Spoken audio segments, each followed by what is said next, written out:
negative no matter what. They don't feel represented. When someone comes along and challenges that, even if that person's a grifter, you latch onto that. Yeah. Because when you make certain arguments beyond the pale, and those arguments have merit and value, but you're not allowed to say those arguments anymore. It gives them an appeal. It gives them an appeal, number one. And number two, you are going to get someone from outside the mainstream coming along and going, yeah, they're talking nonsense to you, and here's the truth. And it is true. And that's magnetic. I wonder what's going to happen with this, there's clearly, when you see what's going on with Canada, with the podcast thing, where they're trying to get people to register their podcasts. I think there's a crazy fine, too, for violating it. I think the fine might be something crazy, like $250,000 or something like that. It's like a very high fine. See what the fine is for violating the rules. But when you get stuff like that, I wonder what's going to prevail. What is going to prevail? Is free discourse and free speech going to prevail? Or are we going to go full commie? Are we going to go full censorship? Because if we cross a line where you really can silence people, if we cross a line, we can use dirty tricks and tactics to eliminate anybody that doesn't think the way you think, and whether it's through censoring them on social media or, whether intelligence agencies step in and tell you to remove posts because they go against the narrative that the government is trying to push. Like, that is fucking scary. Well, I think the thing you hit the nail on the head, Francis, earlier when you were talking about how they're changing the concept of safety. That's what we have to push back against, because there's this idea, if you hear opinions you don't like, or people are talking in a way that you don't like, that makes you unsafe. Right. And we have to say that is fucking bullshit. Yeah, that's fucking bullshit. We have to say that. Yeah. And that's to me, because all they do is they redefine the word and then they weaponize it against you. They say the words are violence, and of course you're against violence, right? Right. Yeah, violence is bad. No one's supporting violence. No. But here's the thing. You can only make the argument that words are violence if you've never been punched in the face. Right. Right. And a lot of people have. And a lot of people could benefit from that. Yeah. Well, my fear is that a real war breaks out. That's my fear. My fear is that we are beating the drums of a real war. A real war involving superpowers, and a real war involving technology beyond our comprehension, including hypersonic missiles. They can change direction in air, and you can't track them. You don't know where they're going. You can't do anything to shoot them out of the sky. They're just moving too fast. Yeah. And they hit cities. Boom, ba ba ba boom, boom, and then we're fucked. And then I don't even know if it helps to have masculine men then. I don't know if it helps. What helps? I mean, if you can get to a point where you can debilitate a country's infrastructure, kill their power grid, remove them from the internet, remove their ability to communicate with each other. That's not that. That's totally believable. That's not an impossible scenario where precise strikes, even if they just decided not to kill everybody, they just decided to destroy the power grid and destroy the infrastructure and kill the internet and kill the pipelines. I mean, look what they did with the Nord Stream pipeline, right? Look at what if they decide to do that with all kinds of gas and oil pipelines? What if they decide to do that and shut down power plants and do so in a way that we're left powerless? We have nothing. What are we going to do? We're going to rise up against who? Like, they'll literally starve you out. Like, they'll shut down the infrastructure of the country. How would the country work if there's no power? How long do we have if the whole grid gets wiped out? Like, let's just imagine an attack, even if it's just some sort of a very complicated cyber attack that wipes out the whole grid. How long can we survive with no power? The grid's very vulnerable. Texas almost lost its grid here because it got too cold. We came that close. Because we're independent from the rest of the country in terms of the grid. If the Texas grid, it was like they were very close to like losing everything. Yeah. It's like, how many people die then? It's fucking freezing cold. No one has a fireplace anymore. Yeah. They don't even let you build a house with a real wood fireplace in a lot of places. I know in California you can't. So if it's cold, you're fucked. Like, you're going to freeze to death. People were freezing to death. Like, that can happen. The power goes out and you fucking freeze to death. That's a reality of life in 2023. And it's also as well, we've all become de-skilled as a population. Oh, yeah. We're so, We're so dependent on this technology. Like, think if you went time traveling, right, and you went back 1,000 years, and people go to you, oh, what's going on? And you'd be like, we've got all this amazing stuff. We do this. Oh, yeah, how does it work? I'd be like, I don't know. I just switch it on and it works. Right. Yeah, I just do a podcast. Yeah, if you left me alone in an island with all the books that have ever been written for 1,000,000 years, I'd never figure out how to make the internet. Right. Yeah. You know? Yeah. Who? What? You gonna do Yeah. what? 5G? What does that mean? Satellites? What the fuck are you talking about? Yeah. I have to fly a metal piece high enough in the sky that it's weightless, and it just spins around the Earth. What? And we all take this stuff for granted as well. We're all like, Oh, yeah. this is just normal. This is entirely normal. And this is just our society. And this is what I was born into. And this is always going to be this way. It's like, Well, look, no. we're victims of our own success, right? Because we've built these amazing things and they're good things to have, right? Yeah. Having a power Right. grid is good. But we've got to also be smart. And one of the things we're finally starting to realize, at least in the UK, where we went super crazy on this net zero stuff, is you have to produce your own energy. You have to have control of that. Otherwise, where are you buying it from? Who are you buying it from? And what are they going to do to use the fact that you're buying the energy from them against you? Yeah, and there's so many problems. There's so many problems with just the way human beings acquire minerals that need to go into cell phones. The cobalt problem, like the fact that everybody's phone has this element in it that comes from people literally digging it out of the ground in mines that are working in like the most horrible conditions imaginable, and that this has been documented. And lithium too. Yep. Lithium too. I mean, a lot of the lithium that actually we need is in eastern Ukraine. It's one of the reasons that shit is going on. I think it was going to be the second biggest producer of lithium in the world after China. You sound like a conspiracy theorist. You need to just tune in Yeah. to CNBC and shut your brain off. Yeah, man. Yeah. But yeah, the net zero stuff actually scares me because Well, climate change is kind of a cult in and of itself.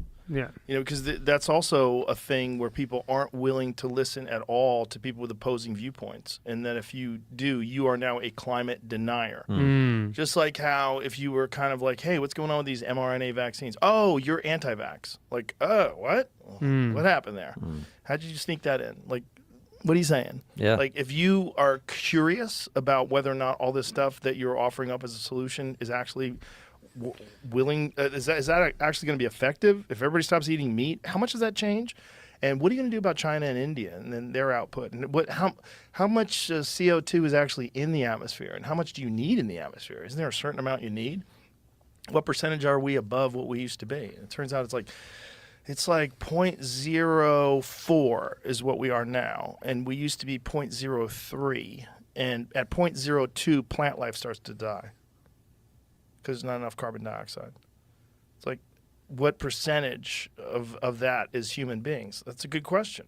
And what percentage of it is the rest of the world, and what percentage of it are we going to save by ruining everything here in the Western world? Right. Well, so in the UK, we have this obsession about net zero. And I'm like, okay, let's get our emissions down to zero. Let's say Britain produces no carbon emissions at all. And the ones that we outsource abroad, that's 2% of global carbon emissions. You just fucked our country to make no difference whatsoever to the problem. Well, the big polluter or the big contributor to the biggest by far is China and India. Yeah. They're the two biggest. And if they're going to keep doing it, Which they are. Which they are. It seems like what we need to do, I mean, this sounds very simple from a moron like myself, but Is invade India and China. they need to figure out technologies to Right. clean the air. Yeah. And that doesn't seem impossible. In fact, there was some talk of a giant skyscraper that acted as an air filter, and that they were going to install. Remember those, Jamie? Yeah. See if you can find that. There's talk of construction. It might have been in China, where they were going to build these essentially skyscrapers that were really just giant air filters, and that instead of a skyscraper that housed office buildings or people, it actually housed equipment that just sucked pollution out of the air and filtered it. And you're like, maybe that's it. Maybe that would work. Maybe you could actually capture. There it is. The skyscraper-sized air purifier is the world's tallest. Wow. So what if they just had those on every block, or had those, every X amount of blocks, where they figured out a way to clean the air? Okay, it can reduce pollution in major metropolitan areas by 20%, for example. If we can. Not Oh, that okay. it does. Sorry. Yeah. I like to tell my students we don't need to be medical doctors to save lives. Dr. David Pui, professor of mechanical engineering at the University of Minnesota and one of the researchers. So if they could just reduce air pollution by 20%, for example, we could save tens of thousands of lives a year. Okay. Yeah, so this seems like it's about air pollution, but your point about China and India, Joe, is so right, because I was talking to an Indian dude, and he told me that the time of partition, this is 1947, when India became independent, average life expectancy in India, Jamie, fact check me if you could, please, but I think it was 37 years, right? Fast forward to today, it's over 80. You think those people are going to give up burning shit to live longer? You think they're going to do that? Because I don't think they will. I don't think the Chinese are going to stop making stuff and producing stuff and burning stuff. Well, I don't think the people have a say over there in China. That's true. Yeah. Particularly. That's a big part of it, right? Like, there's not going to be some movement against the government They and have the policies. same. I've checked both have a net zero plan. Yeah. To reach net zero emissions by 2060, the report estimates China needs between U.S. 14 to 17 trillion in addition to investments for green infrastructure and technology in the power and transport sectors alone. It seems like quite a lot of money to me. Yeah. Okay, so says Xi Jinping said since September of 2020, when China's President Xi Jinping made the pledge to reach net zero by 2060, the country's ministers and locales have been mobilized to devise decarbonization roadmaps for their jurisdictions. Yeah. Maybe they can do that. Maybe they can. I mean, maybe there's technologies that either haven't been implemented or just theoretical, where they can figure out a way to clean it up without destroying their economy. You know, and that might be possible. I don't know, but it's certain that human beings are having an effect. I mean, like specifically with pollution, and not just that, not just the air. We certainly should be looking at carbon dioxide, and certainly should be looking at humans' impact. We also should be looking at what the fuck we're doing to the ocean. Yeah. We're killing the ocean. We're filling it up with garbage and literally killing most of the species. We were just talking about the other day that they don't really know what the real numbers are, but they think it's estimated that we've killed somewhere in the neighborhood of like 80 to 90% of the fish. Yeah. What? We're just scooping fish out and killing everything. And giant fucking country-sized floating garbage islands. You know, like what? I mean, the island in the Pacific Garbage Patch is bigger than Texas. Texas is bigger than multiple European countries. And that patch of garbage is bigger than that. Yeah. You know, the thing that I find really, really demoralizing about this debate is the fact that the complete lack of critical thinking skills. People on the left, therefore they think this. People on the right, they think this. I know I'm not going to mention this person's name. They came on your pod and they were like, well, I think, you know, it doesn't exist, climate change. And that person thought that way. I think a lot of it is because they were on the right. You know, so they see the way the tribe moves, they move with the tribe instead of actually taking every issue, looking at it themselves, doing the reading, doing the work, and then going, well, this is what I think, regardless of this tribe or that tribe. Yeah. Yeah. If you're on the left, you think climate change is imperative. If you're on the right, you're probably more dismissive of it. You know, certainly we should really look at nuclear power. Yeah. Nuclear power seems to be the cleanest way to do this. And it's safe.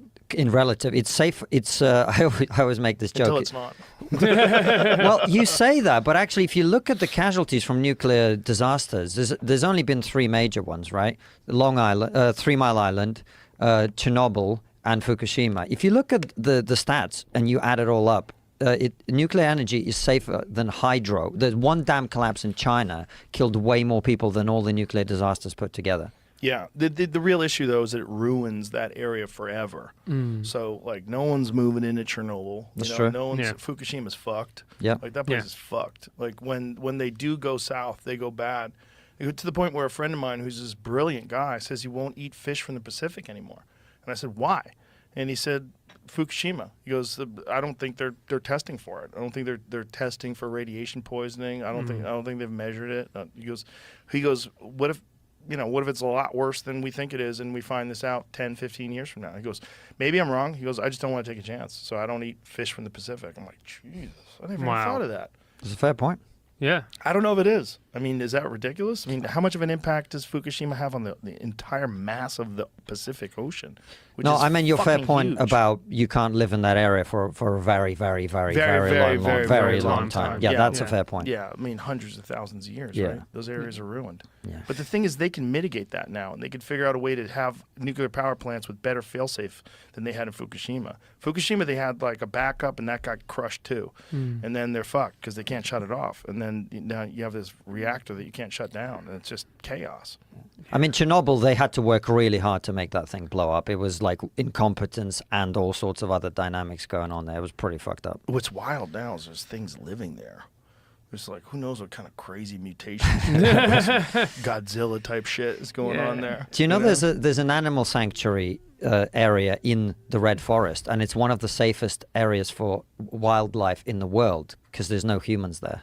Wow. But has anybody measured the effects of radiation on those animals? I mean, some of them are getting affected, obviously, but they're not getting shot by humans, is the point. Right. But what if they're developing like telepathy? You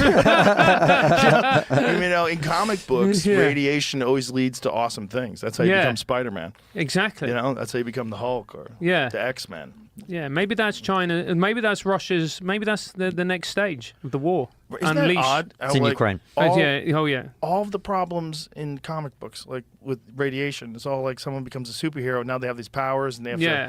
Well, I guess I have to save the world. But in real life, you're just fucked. Yeah. Maybe that's what we need to solve our problems. Is the spider squirrel from Chernobyl, Joe. Yeah. Maybe we need aliens. Maybe that's what we need.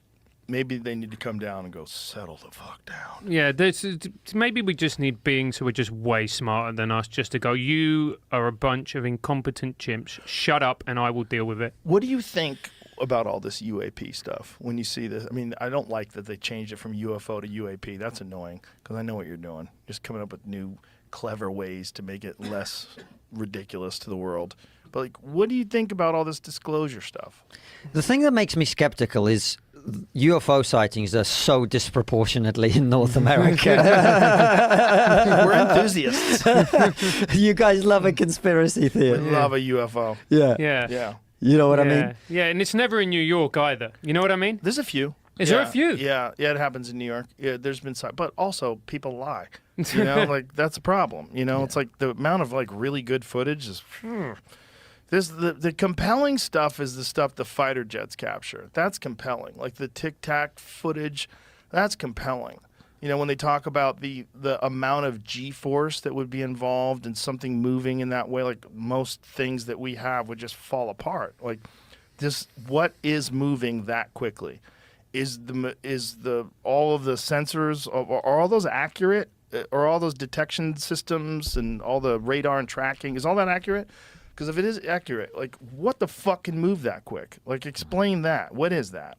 And if that's ours, like, like if they've managed to hide some sort of super sophisticated propulsion system that's beyond our comprehension, like beyond nothing you could imagine, and that they've been working on this for decades, and that's what all this UFO talk is. You mean the government? The government, yeah. There's some black ops program, some special top secret shit where they're in the middle of the desert. They figure out a propulsion system that works on gravity. But could they keep that secret for that long? That's the thing, man. You know, because it's easy to go down this route and go, the government are keeping things secret, and of course the government do, and of course they're cover-ups. But if there's one thing I can know from the British government, it's just that they can never cover anything up. You know what I mean? They're that incompetent. Yeah. Right, but that's the legislators and the Senate and the Congress. What about the fucking people that are involved in the highest levels of the military? I bet they keep a lot of good secrets. I bet they're real good at it, especially people that are working with defense contractors. Like if they really did receive a crashed UFO and they were back engineering it, it would be a national security imperative for us to get that first. Yep. If there's some craft that came here from Alpha Centauri and they've managed to get a hold of it and they're trying to figure out how that thing works, you better shut the fuck up until we figure this out. And I think that would be like if you were a patriot and you were working for the government, you would keep your fucking mouth shut if that was your job. Also, they're looking at every email you send, every text message you send. They probably got your house bugged. If you talk about it, they're going to know. Yeah. You know, I think it's possible to keep secrets. As much as people want to think that it's not, But I don't know. I don't know what the fuck is going on. And part of me is like, they're talking about it too much. You know, part of me is like, show me something. Show me something. Like, I don't want to go all this talk. Like, even David Grush, he never saw anything. He just uncovered programs that he found. Who knows who gave him that information? I mean, if I wanted to fucking put out some disinformation, I would encourage someone to be a whistleblower. That's what I would do. I would tell them some nonsense and encourage them to tell everybody else. And then it discredits the whole thing. Yeah, it makes the whole thing look preposterous. Or it also can cover up this other thing that you have going on. You say, oh, these are off-world crafts. Can't be ours. Meanwhile, it is ours. Like, one of the things that's happening that's weird is they're always in these areas where the military operates. Like off the coast of the East Coast, where they've seen those things. Is it like a cube inside a circle? Is that what it is? It's either a cube inside a circle or a circle inside a cube. But they keep seeing these things that can hover at 120 knots completely still, move off faster than the eye can see. And this is something that Ryan Graves experienced. He didn't experience it. He experienced it on his sensors. They upgraded their sensors in, I think it was 2014. And almost immediately they started spotting these things that just violated everything that they knew about, like, the way objects could move and behave. What do you make of this argument? I can't remember who's made it, but it's the idea that if we were to encounter an alien species, if they reached here, they would be so technologically advanced that they could do whatever the fuck they wanted, basically. Maybe. Or maybe there's, like, levels like we are at, right? Maybe there's, like, if we are going to eventually travel to other planets and establish a civilization on other planets or visit other planets, how long is that? When's that going to be? Is that 100 years from now? Is it 50? Maybe that's where they are. Maybe there's some that are 1,000 years more advanced. Maybe there's some that are millions of years. Maybe some of them live in a solar system that's much more stable, and it doesn't have the problem that we have with asteroids. Maybe there's, you know, less collisions so they're allowed to reach this technological level of sophistication that's evolving over millions of years, and they're like gods. We can't even fathom the kind of technology they have available. Well, we would imagine that if we keep going, we're going to hit that. But maybe as well they don't have the capacity for self-destruction that the human being does. Right. Maybe they've engineered that out. Maybe that's part of the feminization of males. Maybe that's part of and for real, maybe that's part of all this, like, gender chaos.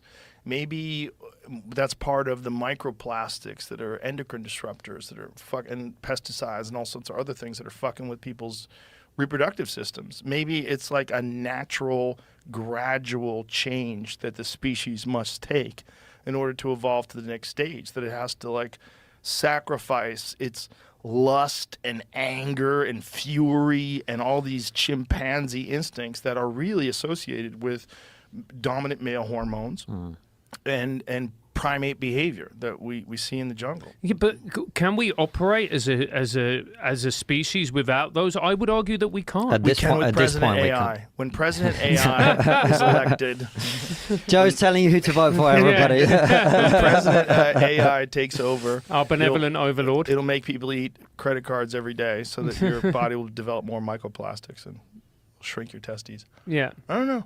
You know, I wonder. I wonder what's happening. You know, I think it's happening very quickly, and it's hard because we're in the storm. We're in the middle of a storm watching it. But if you look at the amount of change that's taken place in human culture just over the past 20, 30 years, it's kind of unprecedented. Since the emergence of the internet, there's never been anything like this. Yeah. It feels like we're living in a culture which has hit the fast forward button. And is out of control. Like, we're on the roller coaster ride. We used to be going like this. Click, click, click, click, click, click, click, click, click. Now we're going like this. Yeah! And, you know, I don't know where it goes. And I think part of it is we got to fix the outrage machine that we've got, which is corporate media, social media, the way we communicate about things, about ideas. Yeah. This is why I have hope for new media. We don't always get things right, of course, but it's an opportunity to change the conversation, to have more of this, to have more long-form stuff, to pursue the truth. Whereas right now, the incentives, and Francis said it earlier, it's a phrase I repeat all the time, human beings respond to incentives. And right now, being outraged and being outrageous is what's rewarded, and being calm, being sensible, being reasonable, listening to other people, That isn't the thing that we've been doing for the last 20, 30 years. We've been doing the opposite of that. And I think we have to find a way to change the incentive structure of the internet whereby we're not incentivized to be our worst selves. Yeah. We've got to do that. If we don't do that, we're going to destroy ourselves long before any fucking aliens get here, man. And that's my worry, man. To go back to your metaphor about the roller coaster, we are on the whoa. Yeah. But I'm going to be honest with you, mate. I'm looking down. I'm like, is there a track? No, we've never experienced this before, right? As far as we know, the human race has never experienced anything like this before. This connectedness. Strange. Yeah. But every informational revolution, I mean, people have always talked about this example of the printing press, right? Right. You have solely the church that controls all information. Most people are illiterate. And then you get the printing press and you start spreading information to more people. And there's more perspectives. And then you get 2 centuries of religious warfare. That's You what... also get books about witches. Yeah. Do you know that was one of the first things that people did when they started using the printing press? You think, oh, they're writing all these great books about philosophy and psychology. Nope. How to spot a witch. Yeah. It's something that we can all get behind, man. And it encourages our worst instincts, and Well- we'll be like, you know what? All the problems in the society, it's their fault. Yeah. Yep. There's a lot of witch hunting going on right now, man. Yeah. There's a lot of witch hunt. I mean, J.K. Rowling is a witch. Like, how did that happen? You know what I mean? Like, she was this most progressive, cool lefty person. Yeah. Says one thing about trans, boom, she's a Nazi. Yeah. How did that happen? I don't know. It's It's the Wild West out there right And now. everyone just fucking went along with it. Like, the mainstream media went along with it. Controversial author. What? You know, What? I know Hitler never went, you know, I'm going to take over the world. I'm going to write some beloved children's books. Yeah, it's someone violating the orthodoxy. Yeah. Yeah. Yeah. You know, and there was part of me who thought, okay, now she's come out, we're going to have a modicum of sanity. That's what I genuinely thought when I was naive and more stupid. Look, we should say we are actually making progress in the UK on that Yeah, issue. we We are. really are. Yeah. On the Yeah. trans issue, we're making Yeah. Well, progress. you guys have shut down all those. We shut down clinics, the right? clinic, and the rules and laws are starting to change, and Yeah. we're starting to be sensible. So maybe the great hope is we kind of overreached, and now we're reining it back in a little bit. Yeah. It's not the case here, from what I can tell. Doesn't seem to be the case here at all. No, I mean it's coming straight from the White House. Yeah, Yeah. yeah, That's terrifying, man. That's, you know, it's so interesting. Like, now that our show has become bigger and people recognize us, I get a lot of, especially gay people coming up to me to talk to me, to thank me and us for what we do. This young lady came up to me. She was American. She must be in her like sort of mid to late 20s. And she was like, you know, if I was born 10 years younger, and, you know, she's a gay woman, she goes, I would have been screaming the house down at my parents. I would have been demanding a double mastectomy. I would have been demanding puberty blockers because I was so miserable and distressed and deeply unhappy at the fact that I was a gay girl. yeah. Yeah, that's a lot of the way a lot of gay people feel about this whole movement. That in some ways it's kind of homophobic because it's saying you're not gay, you're just in the wrong body. Yeah, and Yeah. so many of them are autistic as well. This is what we are not taking into account quite often. And we've had lots of people on the show to talk about this. A lot of these kids are autistic. A lot of these people, particularly the girls, they would have had anorexia or bulimia before. Before that, they would have had something else. It's just a way of people showing distress about what it's like to be a young woman. It's not exactly a great time to be a young woman when it comes to body image, when it comes to the perception and the reality of how men and women relate in our society and all of that, right? And a lot of the young men, what's happening is they're being praised for this choice. Yeah. And that there's social credit to being, you know, identifying in a different way. Yeah. Yeah, and Yeah. it's really sad, man. Because it affects everything. I was doing a gig a few weeks ago, and there was a comic on the bill, an older gay guy, and like, you know, the classic look over the shoulder both ways, and he sat down and started talking to me. And this is a guy whose partner's experienced the AIDS pandemic, saw a lot of his friends die. His partner was basically given a flat near to the hospital because at that stage in the 80s and the 90s, it was like, look, you've got this virus, you're going to die. So have a flat near to the hospital where you can get treatment, and then when you die, at least you'll be comfortable. And he looked at me and he was talking about everything that was going on, going to Pride marches. He was like, it's a really bad time to be gay. He went, I went to Manchester Pride, and this woman got up on stage and she brought her 6-year-old daughter with her. held her up to the crowd and went, "This is my daughter. She's a little gay girl," and the entire crowd cheered. And he went, "I was just there going, you're sexualizing your daughter? What are you doing?" Right. You're saying your 6-year-old is attracted to women? Yeah. Yeah. And Right. then people are cheering and going, "This is great," and he's like, "No, it's not." You know, Brett said something to me when I had my son. He said, "Congratulations, your heart is now outside of your body." Ooh. And Yeah. that is, to me, the great hope on some of these issues is like people's love for their children is such a powerful force, and it can be a force for good too. And we've seen a lot of feminists stand up on this stuff in the UK, and a lot of parents as well, because you know what it's like, and you're a father of girls, right? Like it's now many people's one of their greatest nightmares about what could happen to their children. You know, so that And if your children get indoctrinated into something like this and make some change to their life that is permanent, and that people are encouraging them to do that at preteen, yeah.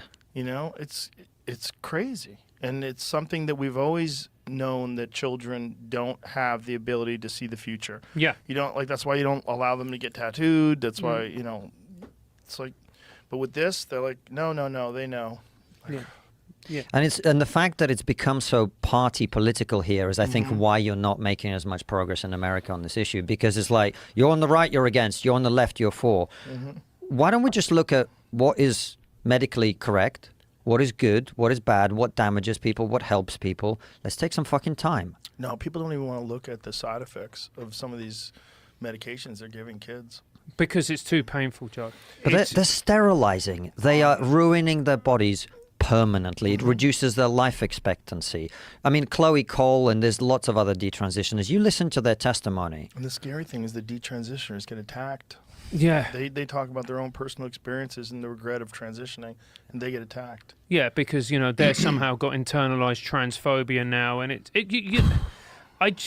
I really hope that we just wake up from this, And that's the thing that's great about the UK, is that we do have left-wing politicians like Rosie Duffield who have come out and spoken about this honestly. And she is a hero. She's an absolute hero, because she has been called all manner of names by her own party. She's been attacked, yet she has stood firm.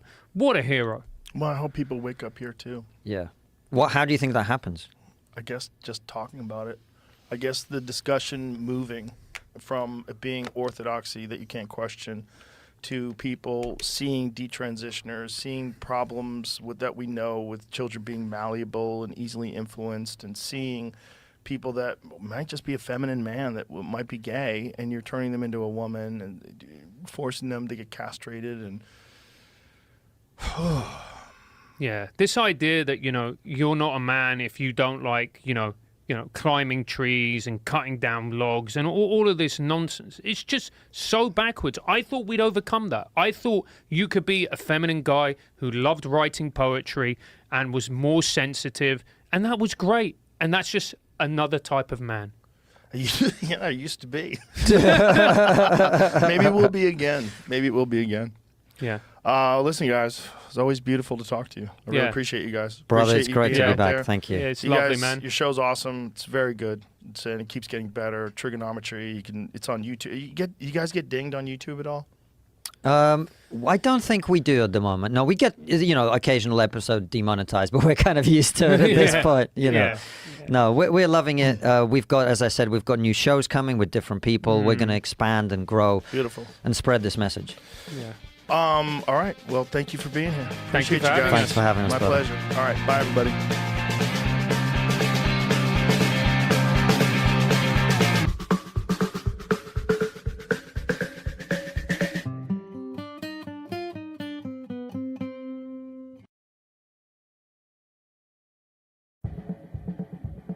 Joe Rogan Podcast, check it out. The Joe Rogan Experience. Train by day, Joe Rogan Podcast by night, all day.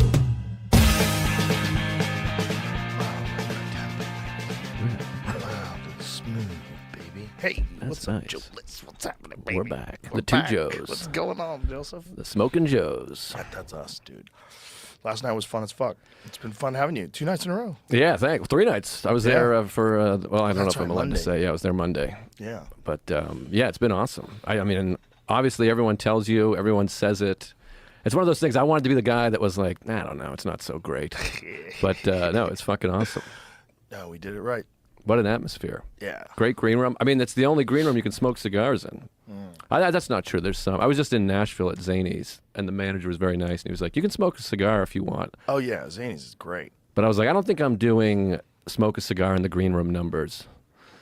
You know what I mean? I'm like, you gotta add a couple shows before you're lighting a fucking stick in the green room, I think. I think when we were in England, they told us that if you smoke inside, it's like a severe fine. Like something like really crazy. So you can't even smoke in the green room in England if you do like shows. Right. Yeah. Mostly I don't like smoking indoors because it just, you fucking stink and the secondhand smoke can bother me. But your green room is like really well ventilated also. Yeah. If you see there's big vents in the ceiling in that place when you go in there, we set it up on purpose so Yeah. that people could smoke in there. No, I like when you can just watch the smoke just go straight out. You're like, this is nice. Yeah, because so many of the comics smoke cigarettes and, other and, you want to suck the air out. You don't want everybody to be subject to it. It's a wet dream in there. Have you had anyone get too fucked up where you're like, dude, you gotta... Because all I think about when I was drinking, if you just had whiskey and booze with like help yourself, there's got to be a few people that are going to be problematic at some point. Everybody's been keeping it together so far. Okay. We'll see. We'll see as the crowd grows. I'm interested. It feels like a kind of thing like with all the booze in it, and they're like, yeah, fucking so-and-so came in and ruined everybody. Nah, I don't think there's that many of those super off-the-rail guys left. I think that's a good point. My wife and I talk about this a lot. But I think maybe because we're older, though. I'm sure there's a bunch of comics in their 20s that really get after it. Yeah, I bet that's true. Yeah. We just probably don't know them.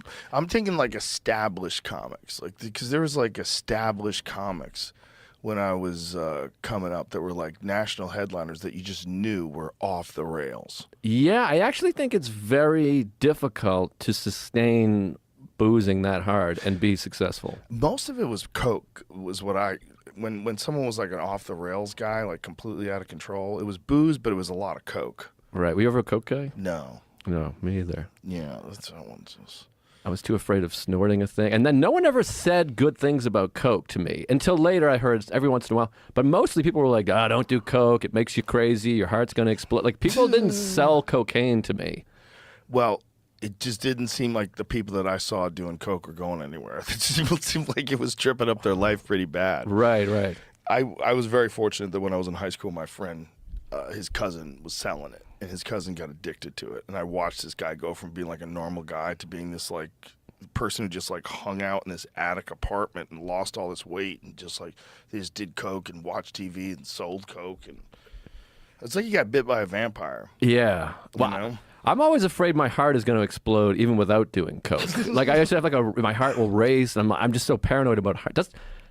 Does heart shit ever fuck you up like mentally? That fact that your heart beats every second or whatever for 80 years, and if it stops, that's the end of it.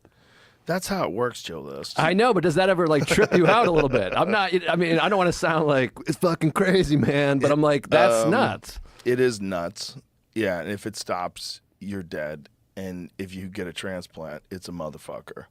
They're trying to do pig transplants now. They did it on this one guy, and one person. I don't know if it was a guy or a gal or a non-binary folk. Like a fisher folk, but they did it, and the person stayed alive for a short amount of time. I think it was like a couple weeks. So they just jammed a pig heart in there? It's a modified pig heart somehow or another. Pig parts and human parts apparently are like super similar Oh. in some way. I've fucked a few pigs. Hello, folks. You son of a gun. What does it say here? How long did the man with the pig heart live? He lived for 61 days. Hey, that's not bad. That's not bad. Researchers run. are working on the new pig-to-human transplantation technique for over 30 years. If successful, harvesting hearts from genetically modified pigs whose genes have been altered so they can be safely transplanted to humans may one day be a reality. Wow. I think on the way to that, though, I bet they're going to, like, 3D print hearts. Yeah, I think so. I think, as scary as AI is, I think all our problems are over, dude. We're going to be making hearts and brains and all kinds of shit. Connected to the Matrix, eating steak, I'm gonna have, being an important person, like Joey Pants. Yeah, we're going to be great. I'm going to have perfect eyesight and a strong jawline by the end of the year, I think. you're not going to stop there. You're going to look like He-Man. I'm gonna go buy a fucking big Yeah. chest. You're going to go cock. Superman. You're going to go the Hulk. Why wouldn't you? What, do you want to be a fucking human when you could be a superhero? If you can genetically alter yourself to make yourself more like masculine and thick and bigger and stronger, why would you stop at 3 when you can go to 26? Right. Well, I don't think I could be more masculine, but I do feel like I would like, some more girth and really. But if that could be done genetically, though, where would you stop? That's the question. Right. People would get ridiculous. It's like when people don't eat. I mean, I'm sure you've seen those Instagram videos of people with fake butts walking on the beach. Yes. Where they just went so far. It's like, what? This is great. You're going to die. That stuff can't be good for you. Like, what is that? Yeah, I see it all the time. You just look imbalanced. It doesn't look It looks good. insane. It looks insane. It's an insane look. But my point is, like, if they can do that with genetics, if it ever gets to a point where the mold of what we think of as the human physique has been completely thrown out the window, because now we're going to alter it from its very core to be a completely different structure. You're going to just change what a person looks like.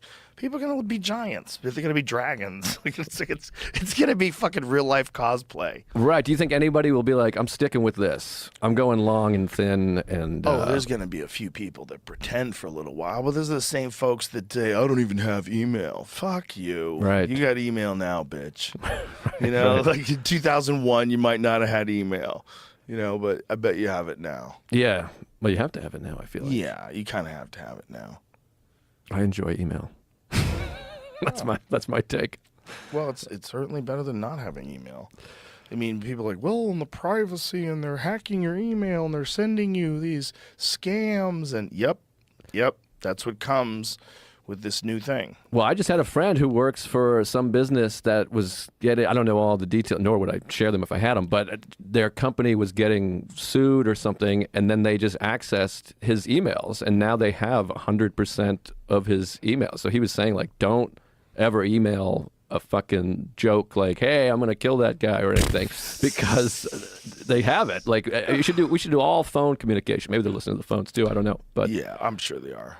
I think they didn't lock that down quick enough. And when Edward Snowden exposed the NSA's gigantic sweeping surveillance sort of thing, and it's all under the guise of stopping terrorism, which, by the way, you fucking never hear about anymore.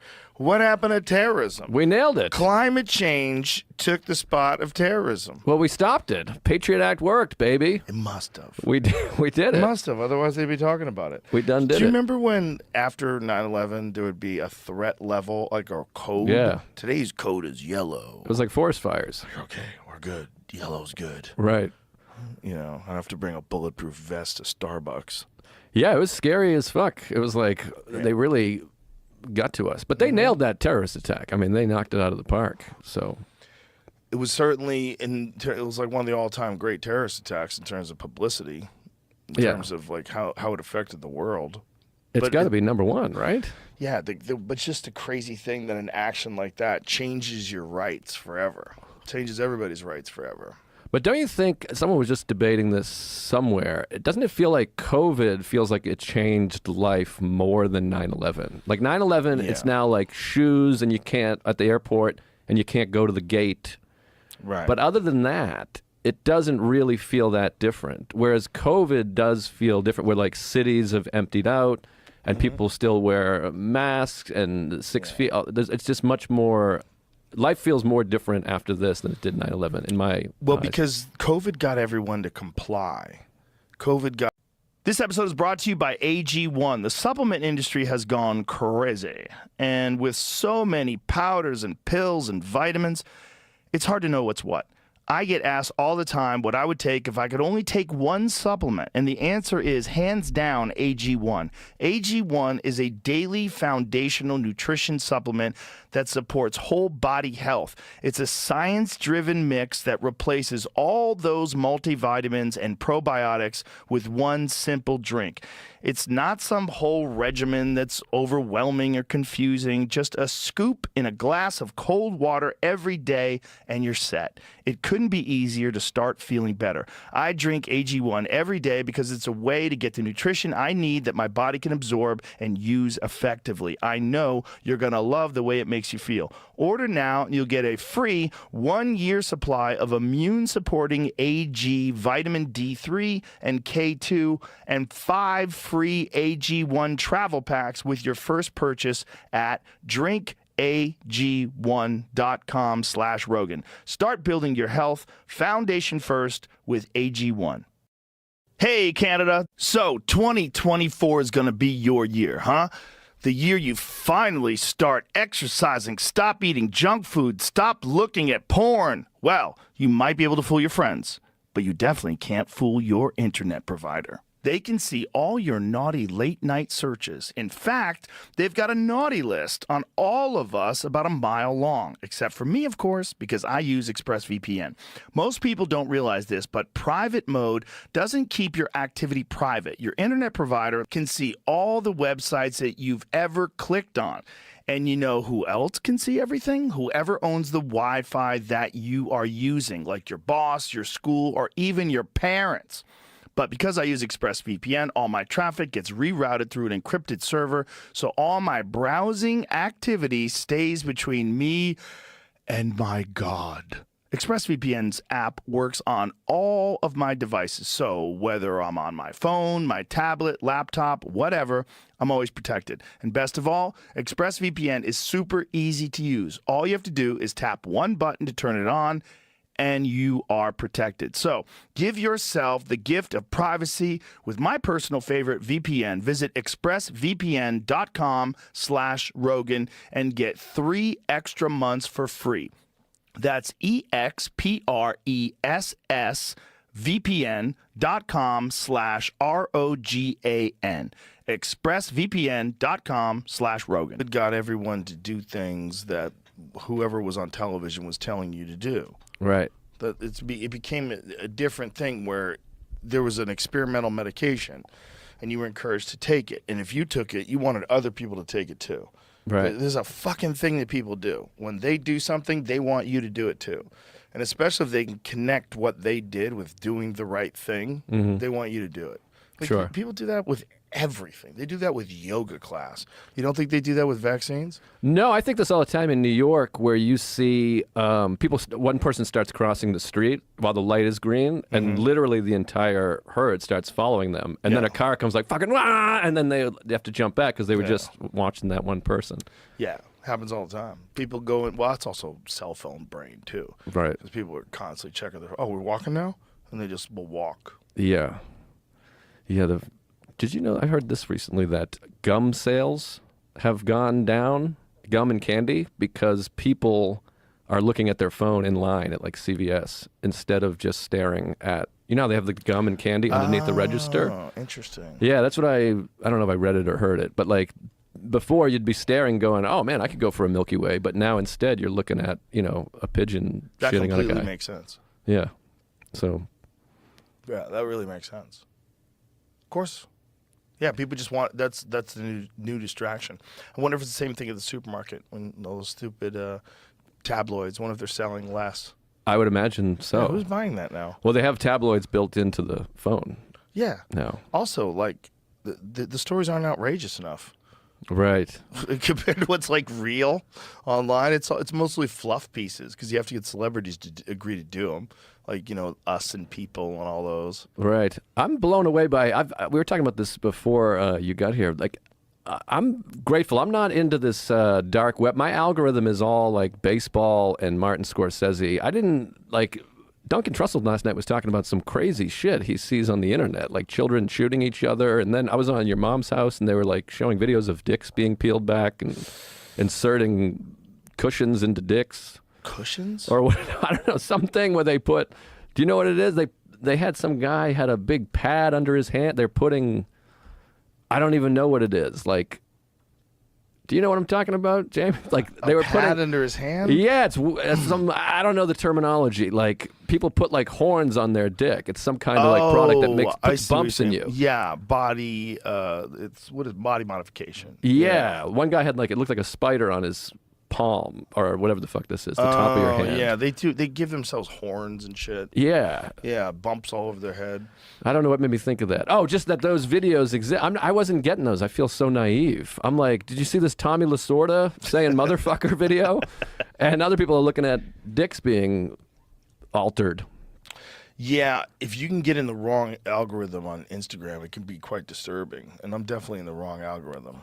We got to get you back. You got to watch. I don't think I can get back. I think they have me now because if they send it my way, I'm going to look at it because there's so many murder videos. Well, I feel like I just was saying this recently. Like, it took me a long time to really get got by the algorithm. Like, I was kind of like, I don't know what that is, but they finally figured me out, and it's like behind the scenes baseball sports shit, people talking shit in the locker room, that's what you like? that, and like and filmmakers breaking down, Kubrick or whatever. You know John Boy? You know that guy on YouTube? No, I don't.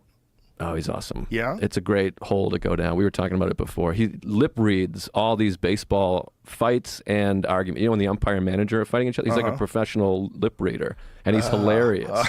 And there's a million video. You got to see it. JOM Boy. He's you'll love it. Get in that algorithm because he's awesome. But it's fucking hilarious. It's like my childhood prayers have been answered. You always watch the manager umpire scream, and you're like, what the fuck are they saying? Right, because they probably swear horrible shit at each other. Oh, it's all cocksucker and motherfucker. It's cocksucker and cocksucking this. And horse shit is the other big one. A lot of horse shit and cocksucker. And I've been trying to get those in my life more. Bring them back. Cocksucker's fun. Cocksucker's fun. You Joey suck Diaz cock. always used it as a term of affection. What's up, cocksucker? Like, hey, cocksucker? Yeah, what's up, cocksucker? Oh, that's And sweet. when he said it, it was fun. Well, you are bringing joy if you're sucking cock. You are, but he's not saying it in that way. And so there's other ways, like words have different meanings. Like if you catch someone stealing your tire, what's up, cocksucker? Right. It's a different one. Sure. But if Joey Diaz calls you up, what's up, cocksucker? You're like, what's up, Joey? Yeah, it's very sweet. It's all It's a context. different. Yeah, it's also the word. You know, the word can be a term of affection. I'm not really a guy stealing my tire, a cocksucker kind of guy. I'm a big What would you call 911. I'd be like, You 911, just there's a guy. get your tire stolen. Yeah, they're yeah. gonna wait for hours. Well, I'd call the police and, see what happens. Yeah, I mean, it depends on what kind of guy it is. right. I might be able to fuck him up. What if it's Duncan? Trussell? Yeah, What, does he have a tire iron? that's a good point. Because that's a weapon. That's a good point. Yeah. Well, where is the tire iron positioned? Because the tire iron is positioned on the actual lug nut itself. You're at an advantage. Right, I could probably take his back, as they say. Yeah, you're gonna smash him before he gets to that thing. Now, let me ask you this. If you see a guy, he's crouched down, he's fucking with your car, and you're behind him, are you going blunt force to the head, or are you going to take his back and choke him out? Depends on how big the guy is. Depends on the situation. You hit someone with shoes on. It's really tricky legally. Hit someone with shoes on? Yeah. What do you mean? Them or If you? you hit them with your shoes, it's kind of a weapon. Really? Yeah, I think they look at it differently. I think even if like you had like these things on, like Hoka's, like running sneakers, I think it's still a weapon, which is ridiculous because it's actually way softer than if I hit you with my bones. So you're going to take your shoes off to kick a guy? No, but I'm saying like whether I would hit him while they're doing that, I'd probably say something first and see how they react, but be ready to hit them. Because it feels like, though, if you fucking punch a guy or kick a guy as hard as you can, he might have a strong jaw but I feel like choking a person. Yeah, choking works most of the time unless the guy knows how to fight. Yeah. What if he has really good defense and you realize that immediately and you forgot to put the second hook in because you were trying to stand up? And, Right. and then all of a sudden he spun towards you and you're like, oh my God, he's trained. And he gets an underhook and then he trips you. Now he's on top and you're in fucking half guard on the concrete and he's headbutting you. And he's got a tire iron. That was an old joke I tried doing about my level of fighting is if the person's cooperating, I can beat them. Here it is. Any object made or adapted for the purposes of inflicting death or serious physical injury can be considered a deadly weapon. For example, a shoe or a shod foot used for kicking may be considered a dangerous weapon. That's dangerous or deadly, though, right? Because someone can. We saw. What was that movie? Where. What was the Curb Stomp movie? Oh, History X. American That's right, History American X, History yeah. X, right? Yeah. You can. That was like two weapons. That was The curb was a weapon too, and then there was the boot. That was unsettling. What is a shod foot for those of us I unfamiliar? had to check. It is a shoe or a foot with a shoe on it. So what about flip flops? What if you kick someone you're wearing flip flops? Is that a shod foot? I don't know. Because you're kind of at a disadvantage with flip flops on. We're gonna have to go to the judges on that one. Or a slipper. I think it might be anything on your foot because it goes back into history talking about people that were almost always barefoot. So that would be an unshod foot. Yeah. I don't know what that even means. I feel like it should be shoed fit. I feel like that was a shoed foot. I feel like that was a typo somewhere and they just went with it. Shod? Shod foot. Is that Yeah. a word? Yeah. Shod? Yeah. It means with the shoe? It means there's a shoe on your foot. Yeah. I mean, that should be shoed. I mean, this is easy. This is obvious. Don't you They think? should be shoed. What's like- Why is it shod? Do you know the mound to home plate is 60 feet 6 inches because it was they did it with pencil, and the second one it was supposed to be 60 feet even, but the zero looked like a 6. That's why it remains 60 feet 6 inches. Really? Yeah, it was like not a typo, a righto, whatever you call it. Right. I feel like that was shod. I feel like they just left the e off. Shoed. I think it's more like a proper English "thou shalt not" thing. That's gay. You know what I'm saying? Yeah. Shod. Your feet are shod. Yeah, I get it. You I don't know? like it. You know what I'm saying? I'm gonna say shoed. I if think it ever it's a comes up. proper thing. Is it? Shod is Middle English, See? meaning put shoes on or provide with a shoe. So Yeah, that stinks. stupid.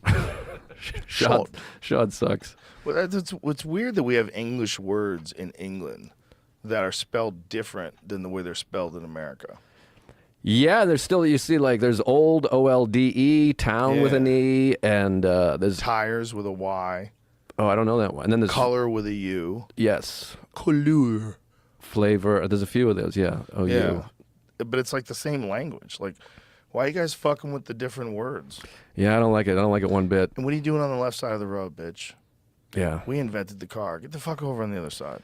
I heard it was from jousting. Yep. Is that something? Yeah. Does that make sense? Yeah, it does, supposedly. Have you ever driven out there?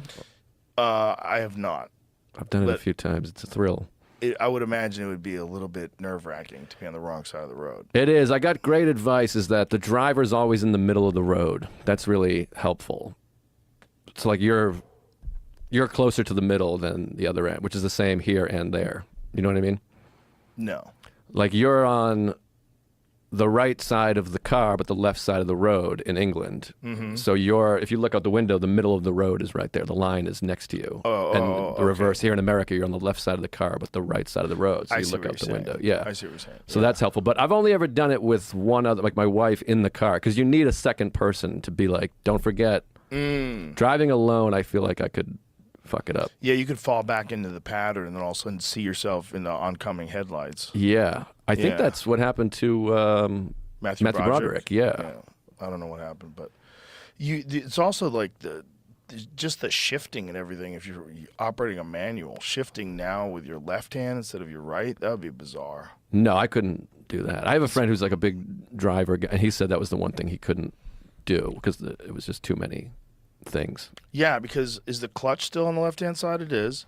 So it's clutch, brake, accelerator, all in the same order, but now you're doing this. And then which side do you do it? Do you start far left or you just start far right and move that way? You don't do that, do you? That's what's weird, right? Yeah. If you're operating a manual transmission and you're in the English side, where's first gear? Is first gear up and to the left?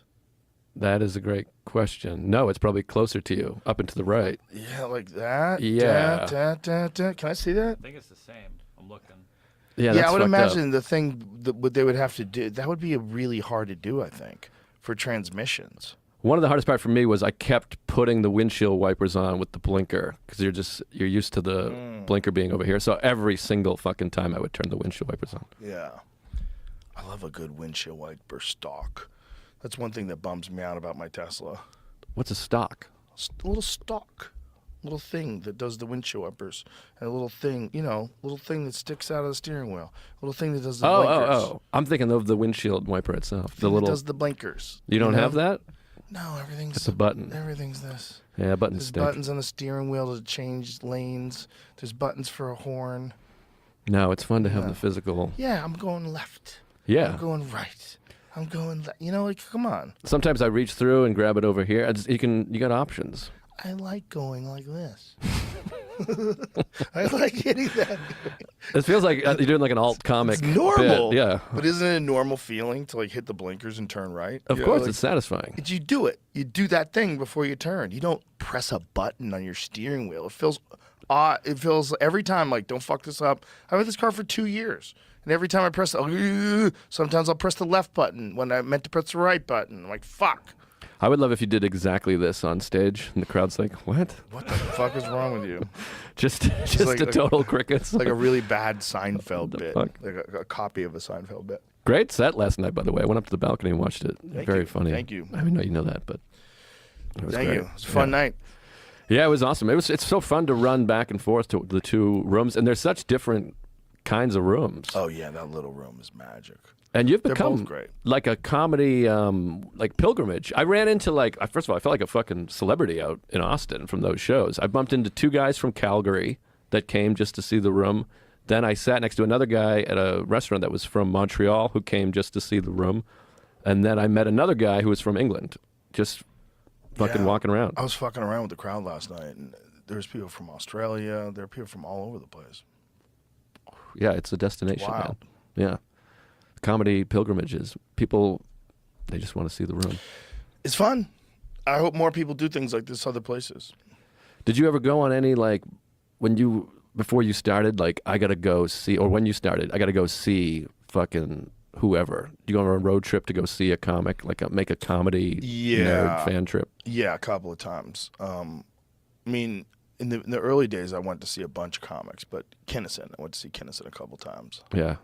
Yeah, it was like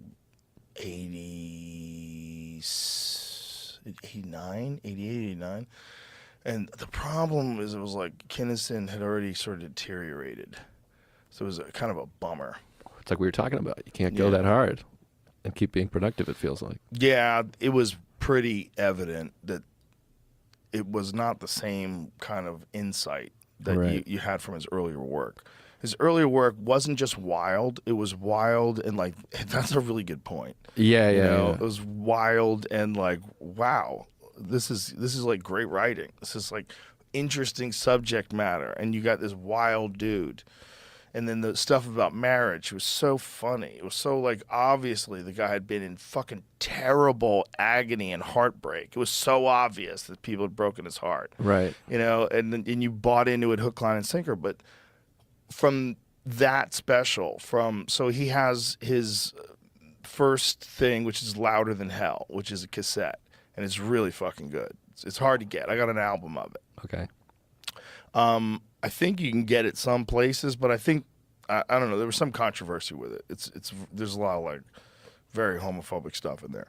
But then it goes from that to the HBO special, and I think that Have You Seen Me Lately? It's called.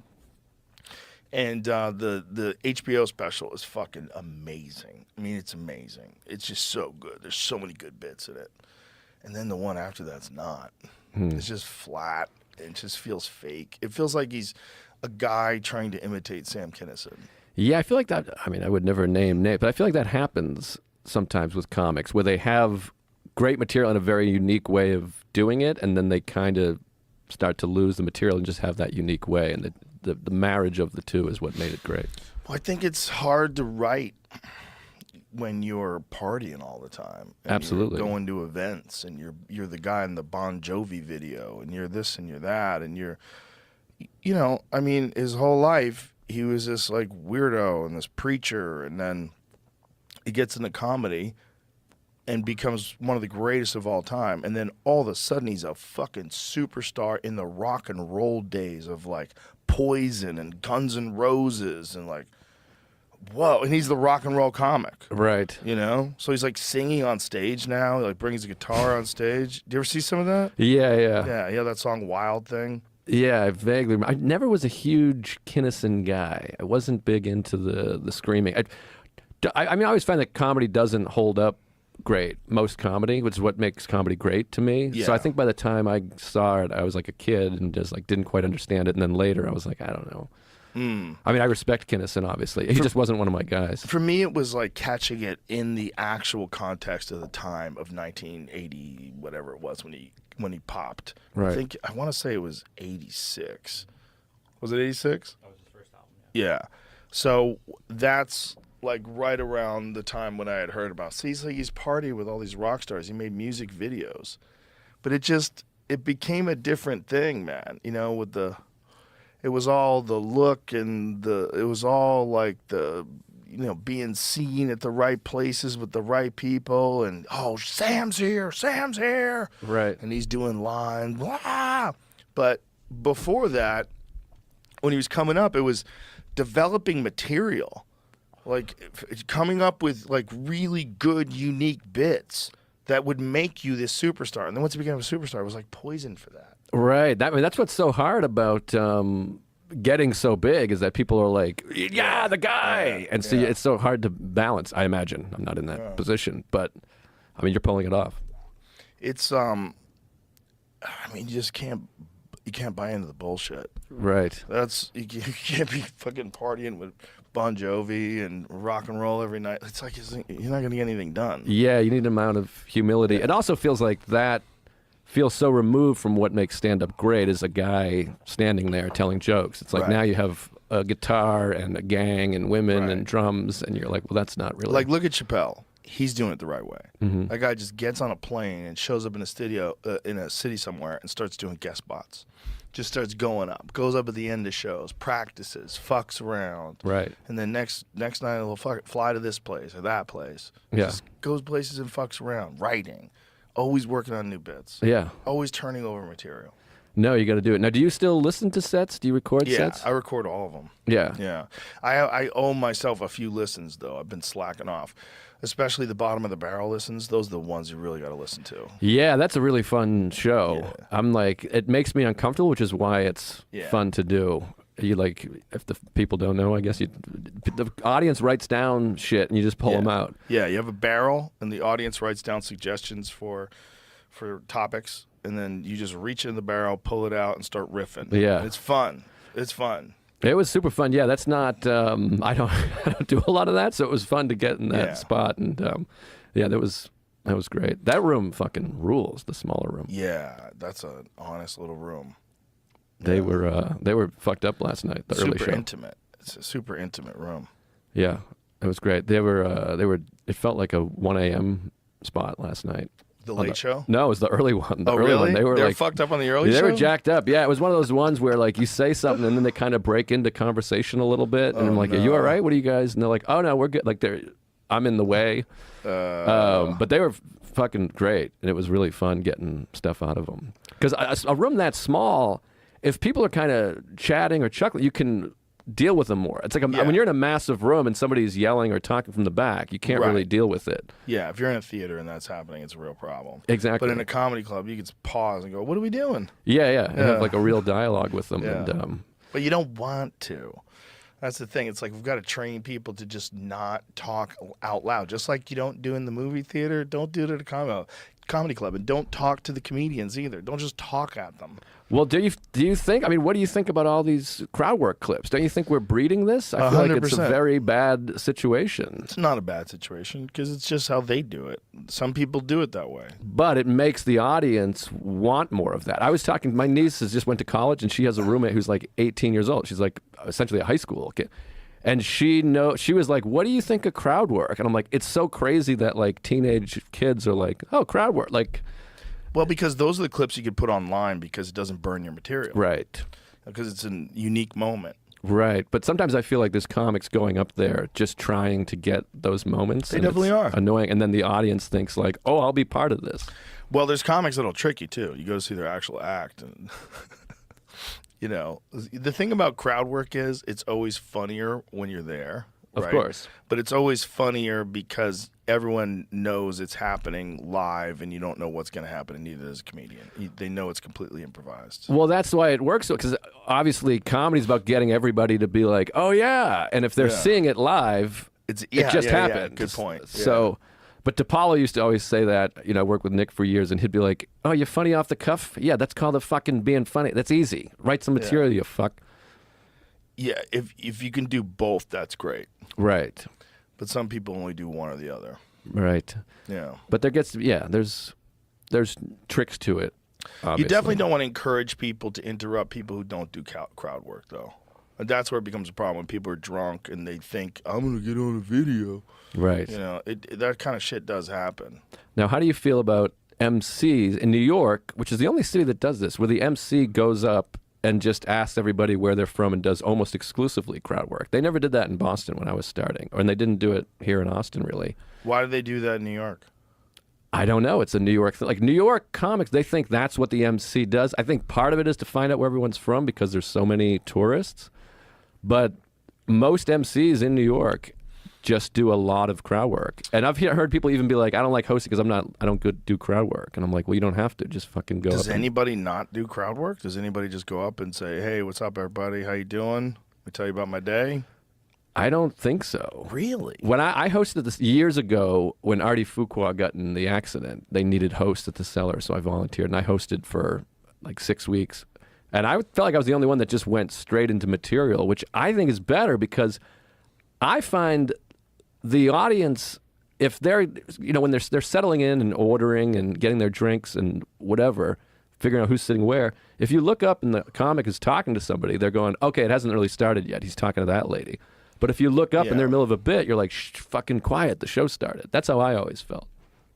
Yeah. The problem with someone talking to the audience is it does kind of encourage the audience to talk to some of the future comedians if they have a point that the person disagrees with, or if they're getting to a point and you cut them off because you could say something. You know, sometimes like guys will mislead you with a bit, and you're like, course. what is he saying? Oh, ha ha ha. But some people jump in the middle of it Right. and fuck it up. Exactly. And they think they can because someone's been talking to them in the audience. Exactly, yes. And they're like, oh, this is a Yeah. dialogue. I got it. Perfect. Exactly. Or it gives them an opportunity to be outraged. And now this is kind of encouraged to give feedback. It's encouraged to talk. Right. I also think that the audience needs to hear the rhythm of a few jokes. But to me, it's like if you do crowd work for 5 minutes and then do 10 minutes of jokes. But sometimes you have an MC where you're like, if you're going first, you're like, I'm now the first one telling a joke, which is no good. I think the audience needs to hear like, oh, okay, some bits. Yeah, I think that definitely would set everybody else up for the rest of the night. And that's really what the MC should be doing. But I remember Attell would get annoyed because Attell always wants to know where everyone's from. So he would ask me like, where are they from? And I was like, I don't know. And you could see that he was like, what? And there's nothing worse than upsetting That's Attell. so New York. That's so I New York. know. It's so weird. I know. The New York has this one thing where everybody goes and asks the fucking audience member where they're from. It's very strange. Or they're like, what do you do? I remember seeing a comic one time. It made me laugh so hard. The audience member made me laugh so hard because the person was like, what are you doing? And they were like, I'm at a show. What do you mean, what am I doing? They're like, I'm on a date. I don't get it. I just never, to me, it's like, we're supposed to be doing a show. I don't get why. I don't care what the audience is from or what they're doing. I always felt like that style came out of the fact that the comedy clubs in New York, when I was coming up, they were all very intimate. They were very small. Yeah. Like Boston comedy was very small. Catch a Rising Star was small. The Cellar's small. And because you're like right on top of people and they're packed in and there's not that many of them, I felt like it's more intimate. The stage is smaller, and I think it sort of led comedians to want to kind of like personalize everything. Yeah. Which I feel in that small room Yeah. at your club. What's it called? Little Boy. Little Boy. Yeah, like I do instinctively start being like, you never had this, because it does feel like you're Yeah. at a hang. Yeah, you're hanging. Right. Which is really nice. Like if you're doing material, because it's just like you're real intimate in that room. That movie, you're on top of those people. Yeah, I feel like you could shoot a special in there, or maybe someone already had. I think somebody shot one in the big room. David Lucas just shot a special in that little room. Yeah. Yeah. It's a fucking killer run. And Brian, did he shoot something at your? He shot something in the big room. Brian Simpson blew me away last night. Oh, he's hilarious. By the way, I always knew he was funny, but it's so rare you get to sit and watch comedy. And I Yeah. sat in the balcony watching. I was like, this guy's like next level. The balcony's the shit, isn't it? It's unbelievable. It's awesome. When we first were walking around the building when it was its bare bones, and we're standing up there in the balcony, one of the first things we're thinking, like, you know how badass it's going to be just sitting up here chilling and like watching Chappelle go on stage. And so when it actually happened, when we were there the week it opened and Dave came by and we're watching him, I'm standing on the balcony. I'm like, dude, I looked at Tony Hinchcliffe and I go, this is like exactly what we imagined. It was the exact thing that we imagined. That's an unbelievable feeling. I don't want to sound gay, but we're very lucky people that we've lived a life where it's like, I imagined this and then did it, had it happen. It's pretty great. Yeah, super, super lucky. But also, like, that's a good thing. Like, when I was thinking about doing it, I didn't want to do it. I'm like, this is too much work. I don't want to be involved in this. I always told comedians, be really nice to club owners because we need them and you don't want to be them. Right. We need them. We need someone to own the club. course. We need a place to go. We need. Who would want to deal with some of the maniacs that we knew? Yeah, this is it. Oh, We go. wow. That's the little boy. No, that's the big room. That's Yeah, that's the literally balcony, right? Yeah. Wow, that's killer. Yeah. So that's before the concrete had been poured. It's those guys are standing on foam. So there's a foundation under that, and then they put these massive blocks of dense foam. And then on top of the foam, then they lay more of that rebar and then pour concrete. It's crazy what they did. Because it was basically set up like a movie theater, like tiered, like stadium type seating. And we lifted the floor up and it made it flat. So how did it work? Did you I feel like I'm interviewing you now, but I mean, how did you just explain the vision to I have whatever an you call it? amazing architect. Richard's an amazing architect, and one of the things about Richard is he's also a musician.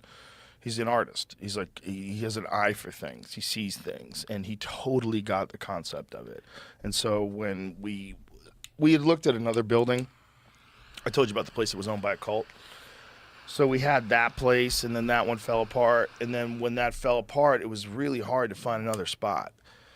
And this place wasn't for sale. They only wanted to lease it, and I was like, I'm not gonna do that. Like, I need to be able to own it. Like, that doesn't make any sense. Like, and so, fortunately, they changed their mind, and they sold it to me. And when they sold, and one of the things they liked was that 6th Street they're making a lot of like apartment buildings and high rises, and they loved the fact that I was just gonna keep it a live entertainment venue. Yeah. And because it's a 1927 theater.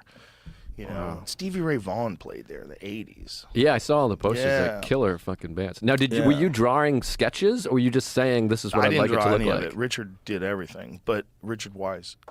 We went over it. We had a structure, right? Because there was Alamo Draft House had been there before, and we also had a big advantage in that Richard had redesigned the Alamo Draft House. So he was the one who was in charge of that project. So he knew the whole bones of the building because they converted it from I think it was a rock and roll club previous to that, and then they turned it into the Alamo Draft House. And so they had to build a kitchen, they had to build these rooms, they had to, set it up for the movies and do everything. So he knew exactly where everything was. And so we had 2 rooms in one building, which I really like because I wanted a smaller, more intimate room and a bigger room. Yeah. And so when we saw it, we just had to address okay, how do we do this? And we had a bunch of different ways of looking at it. We always agreed that the projection room would be the green room. Like, that makes the most sense. It's in the center of the 2 rooms, and it gives you the option of just literally walking there and seeing one room or going this way to the balcony and seeing the other room. Yeah. So that was a no-brainer. And then we blew the walls out so it connects to the balcony, and we set everything up and moved all the equipment out. We had old projectors in there and shit. And then we built everything out. And then in the process of building everything out, I had Louis come and look at it. Yeah. And Louis had some amazing advice. He gave me some great advice about shrinking the size of the stage in the little room, lowering the ceiling even further. And little room was like a low ceiling. He's like, can you get it lower? Yeah. And I'm like, yeah, I think we can get it lower. Maybe a foot or 2 lower. So we did that. And then in the main room, the same thing. He said, lower the ceiling. And so the ceiling drops. So you have... the balcony, you can see how the ceiling drops when you look out the balcony. So you just see the top of the stage. Right. I always thought it would be a great idea. I mean, it would cost billions of dollars to have a comedy club that you could move the walls in depending on the crowd size. You know how there's a curtain, but you wish you could just fucking physically move the wall to tighten it up. Because obviously comedy just works tighter. Yeah. I mean, it's an impossibility. This is my fantasy. I mean, maybe it's not an impossibility. I don't think it's an impossibility. You'd just have to have walls that were on tracks, and you'd have the tracks built into some sort of an engine that moved them back and forth. But it'd probably be stupid. It would take up way too much room. You know, how are they powered? Are they diesel generated or the electric? Like, No, manpower. Everyone gets behind. The audience Oh, Jesus. pushes the wall in. Yeah, it would have to be that, because if it was some sort of a computer, it would malfunction and kill everyone. It would just compress the entire audience. Like fucking Star Wars. Yeah, exactly, like Star Wars. Imagine if you have a sold-out show and someone hits the 100-seat button. And people are just stacked up on top of each other in the middle of the fucking room. That's a great episode for like one of those. What do you call it? What's that fucking show? Black Mirror. Or I was thinking of Twilight Zone. But yeah, same shit. That thing. That's what I was wondering though. If you could just explain to the architect what it looks like, because this blew my mind a while ago. I was watching like some Springsteen behind the album thing. I don't know if it was The River or Darkness or whatever, but I never knew. There's a scene where Bruce is talking to Clarence Clemens, and it's just like, it should sound like this. And he's just mouthing the sound of the saxophone, which in my mind, it's like Bruce is writing musical notes or something. Right. You don't picture a guy just being like, it should sound like this. And then the guy does it. It kind of was like, wow. You know, it blew me away, but there's a lot of musicians who don't read music. No, I think like most, and it's funny, I took mandolin, not most, but many rock musicians. I took mandolin lessons years ago, and it was fun. And I thought I wouldn't be able to read music because I'd always hear like Eddie Vedder can't read music and Bruce Right. Springsteen. And it turns out it's not that hard. They just didn't feel like learning it. Like in my mind, I was like, these geniuses can't do it. And then the lady was like, no, you can. They just didn't want to learn how to read music. It's just, it looks like a weird alien language when you see all the musical notes and everything. Like, to me, they register as nothing. It's Of course. I've seen people with musical notes tattooed. You know, like they have like a strip of like music line and like the musical notes around it. I have no idea what it is. It could be Nazi stuff. Of course. I don't know what it is. It's crazy, and I have friends that are like world-class musicians, and it's crazy to watch them just read a thing and play it. It's like a magic trick. I hate to do this, but I just got an IV before this, and I have to piss already. Oh, piss. What do I do? Do I just... You can pee too, or just hang out here. Okay. I'll be right back. We'll be right back. No, I just feel like I'll be all fucking jacked up. Jacked fucking up. You drink caffeine though, right? Yeah, I drink. caffeine? I'm a green tea guy. Are you a coffee guy ever, or just a green tea guy? No, I've never been a coffee guy. Really? I had one cup of coffee in my life, and it was in Peru. I was on vacation in Peru, and we're in like this coffee field, and this guy was like, people fly from all over the world to have this coffee. And I was like, well, I got to have it. I'm in Peru. And I was like, this is the worst thing I've ever drank in my life. I'm just not a coffee guy. But as I get older, it smells very good. So maybe I would like it. But I like green tea and, you know. Green tea's nice. Very nice. Coffee is one of those weird things that people call an acquired taste. And I don't know why anybody would ever want to acquire a taste.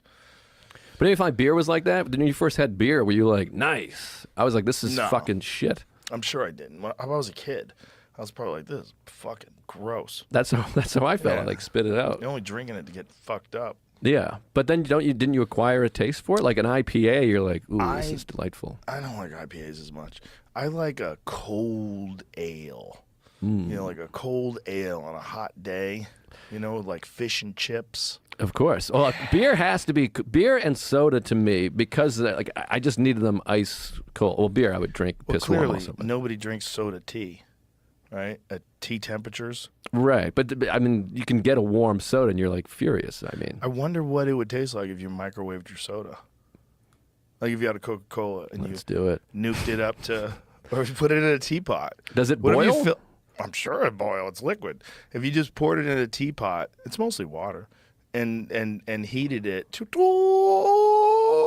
so the thing was going off, and then you poured it in your cups and just drank hot Coca-Cola. I don't know. I mean, it's not. I assume it would lose its fizz, right? Imagine, of course it would. But imagine if we just invented something awesome and nobody thought to do it ever until just now. We might have done it. Has anybody done that before? There must be YouTube videos. So I'm reading right now. A hot Dr. Pepper is a drink that straddles the line between the two. When heat is applied to a cool can of soda, it transforms into a light, refreshing soft drink into a thick, sweet tea. Odd as a hot soda might sound, it's really not that different from a glass of hot cider. I think I did a bit. I don't remember the bit where I said I like to boil my soda, and I can't remember why I said it. But I had a bit like that.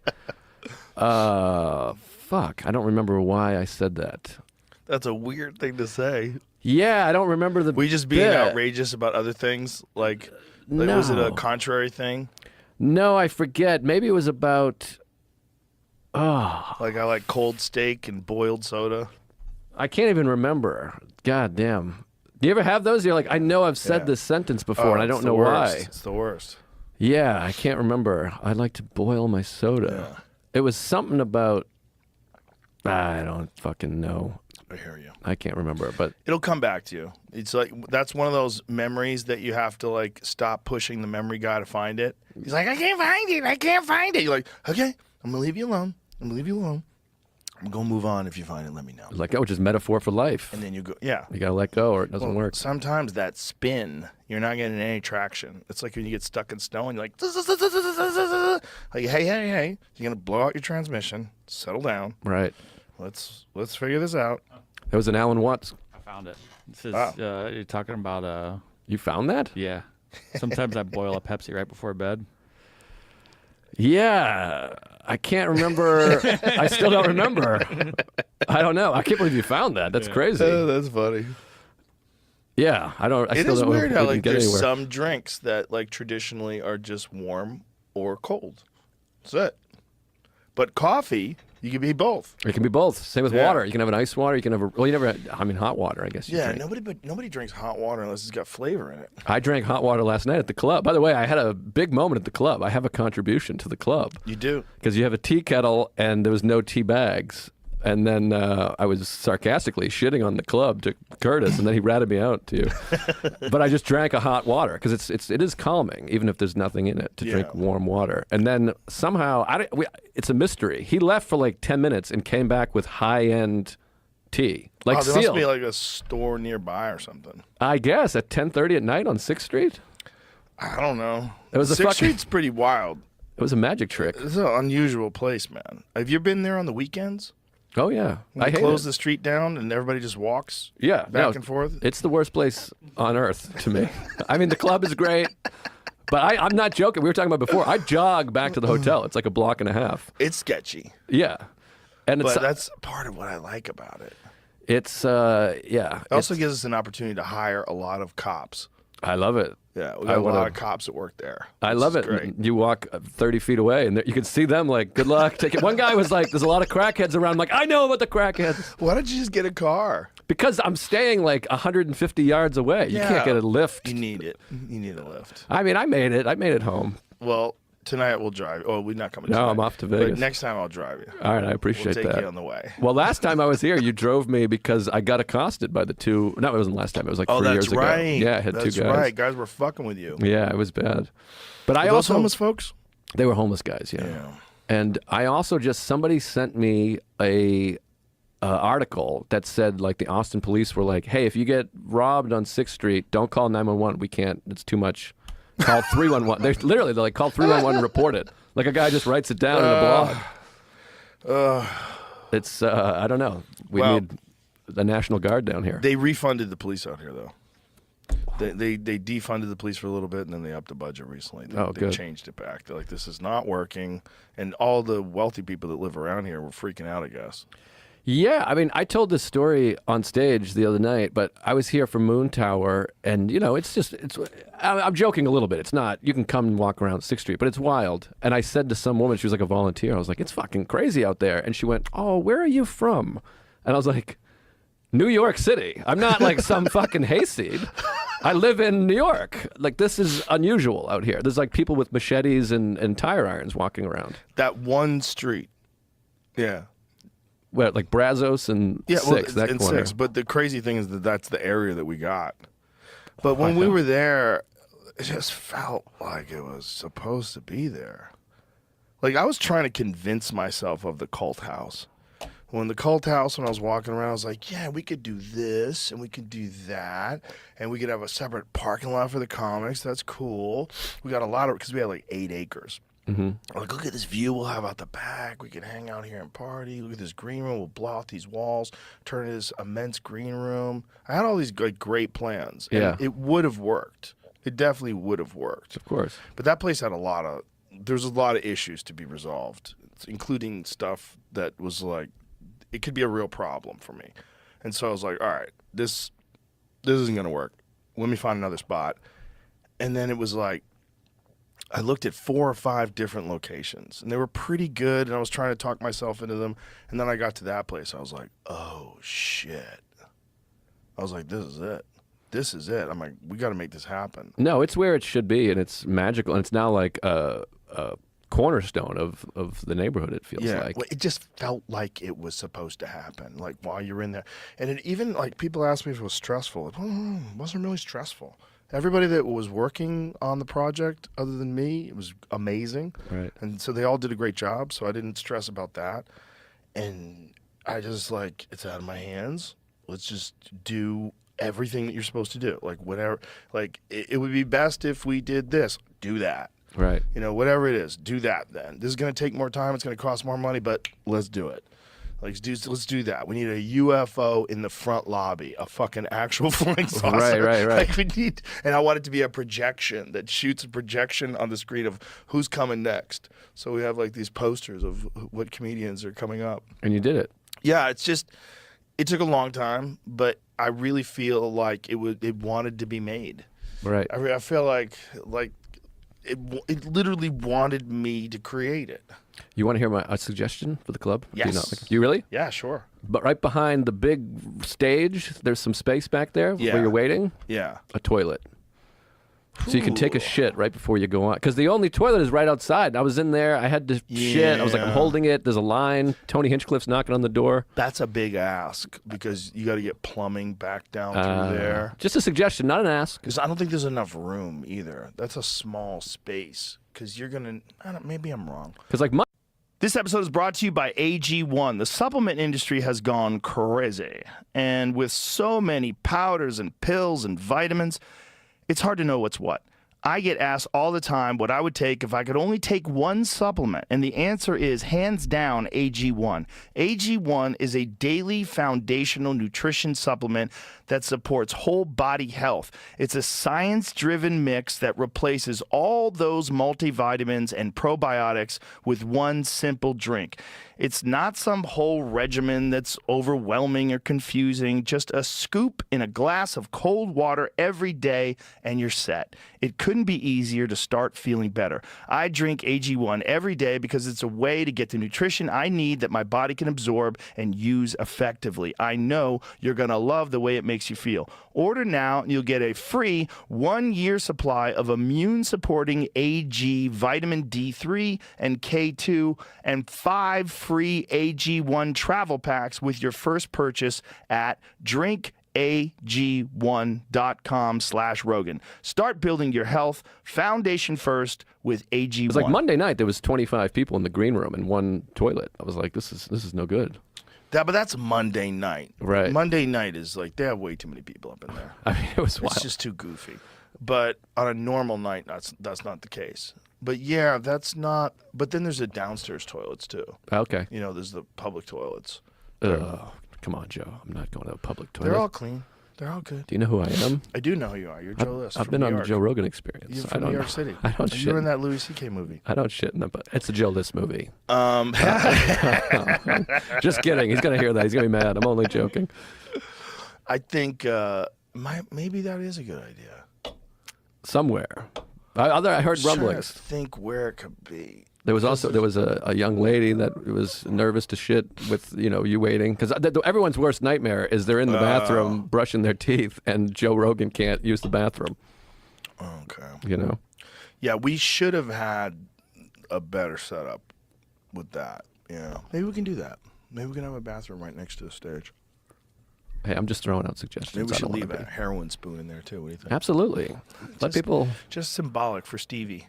let it happen. Yeah, he was a big Yeah. heroin guy, but he cleaned Allegedly. up. He cleaned I up. believe he did, right? Yeah, Did he cleaned up, and I think his you can find his AA speaks on our speeches, qualificate, whatever you call it, on YouTube. Heroin and music, boy. How many fucking amazing musicians were heroin users? Isn't it unbelievable? I tried to do this as a joke. It never worked, but I'm like, Keith Richards is playing, he's like soloing on heroin. Like, I take a Tylenol PM and I can't read anymore. I'm like, I gotta lay down. I mean, it's unbelievable that these guys can shoot heroin and play guitars. Did he shoot it? Did Keith shoot it or did he snort it? Like, how did he do his heroin? I don't know. I don't know either. But name whoever else. I mean, I'm sure, Cobain, all those guys. I mean, so many guys. It's just, but I never did heroin. I don't know what it's like to be on heroin. But in my mind, I didn't do a lot of big drugs. I bumped into a friend of mine at Skankfest, and he was like, I'm on acid right now. And in my mind, acid, you're not like, oh, hey, it's Joe List. How you doing? I'd picture like, there's a fucking lizard walking at me. But I guess it's not really like that. Well, it depends on the dose. Right. You know, you can get to like some serious reality dissolving doses. Sure. I think of acid as like you go in the woods Right. or you look at the Jefferson Airplane video or whatever, not Right. you're walking around a festival communicating with people. Yeah, you queue up Pink Floyd Right. and The Wizard of Oz. Yes. Yeah. Which is fun to do, by the way. It's crazy that it works. Roger Waters said it's total coincidence. Yeah, I mean, it seems coincidental, but it's fucking But cool. it's insane how good it is. Like, when you sync it up perfectly, Yeah, it really does seem like it's a soundtrack to the movie. it's a lot of fun. Great album, great film. But how does something like that happen, where the synchronicity is so perfect? I don't know. Why, do you Weird. have a theory? I don't Or do you think know. it's just worked out that way? I think there's more to the world than physical things. I really do. I just think we're skeptical of that because we can't measure it. I think there's more to the world. There's more connections in the world than we would like to imagine, because I think they'd be overwhelming. But I think there's connections with your very mind. I think your mind and the world interact with each other in a way that changes the world and changes your mind. I think sometimes there's like evidence of that in just these weird, unique ways. Like, two ideas converge together, and even though it's completely coincidental that Pink Floyd and The Wizard of Oz, was it Dark Side of the Moon, right? Yeah. That they sync up absolutely perfectly. But maybe it's not. But maybe it's the universe saying, look at this cute little Easter egg. Look at this cute little tidbit. We're showing you that this is not a logical universe. Like, there's some weird stuff to it. Super weird stuff. But doesn't some of it also feels like the confirmation bias? Like, you're told these go together, so you're watching, and they do feel like they go together, but some of it you're like, oh, the lion and that sound. But you're kind of just... Listen, let's play it. We play Dark Side. Show a Dark Side of the Moon connected with Wizard of Oz. When you actually see, like, I used to think that too. Like, all these hippies are trying to find fucking connections in anything. Fucking potheads. Trying to be skeptical. And then I watched it, I was like, oh my God, this is crazy. I mean, I haven't done it since high school, but it was fun. And it's also interesting who the first person to do it was. I'm sure that information Right. is somewhere. I mean... But when you actually see it, the connection is insane. It's so good. It really does seem like that's what happened. Like, they made it for it. Wizard of Oz rules. Great film. When's the last Fuck time you yeah. watched it? A long time ago. One of the funniest scenes ever is when the Cowardly Lion runs and jumps out of a fucking window. It's like one of the great comedic scenes. He gets scared of the wizard, and he fucking runs and dives out the window. It's very funny. Funny guy. And the special effects were dog shit. Yeah. Boy, 1930, whatever it was. 39. I found a chunk. This is like Okay. just a part Just of get, it. that's all we Yeah. need. Here. Oh, I thought it started later. No, this, this is isn't where where it it starts. chunks of This it. is just where it cuts in. This is the This part is where it time. switches the time, yeah. And this is perfect, too, because it's such a great song.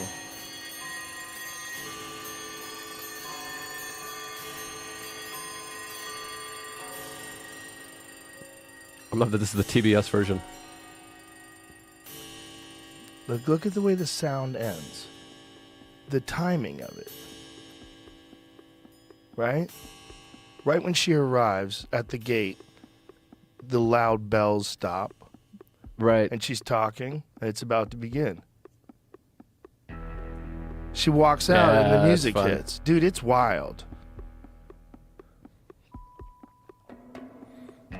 And now you see the conflict, right? Turned her head at the exact moment. Yeah. So there's this conflict. The pause, she goes to the other guy. Another pause, she goes to the other lady. Right. I mean, it's timed perfect. Man, this song rules. This song fucking rules. Now watch this. As the buildup happens, like the tension increases in the scene, people are getting more frantic. Women wear gloves back then, bro. They're working it out.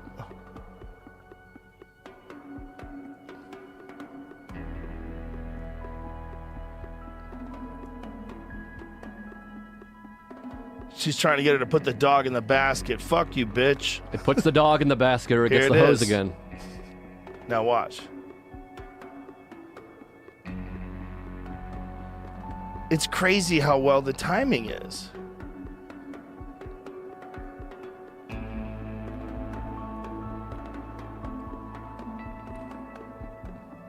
They're taking her little dog away, man.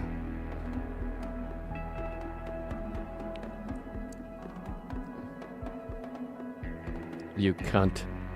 You fucking fat cunt. That's the witch, bro. Now watch this here.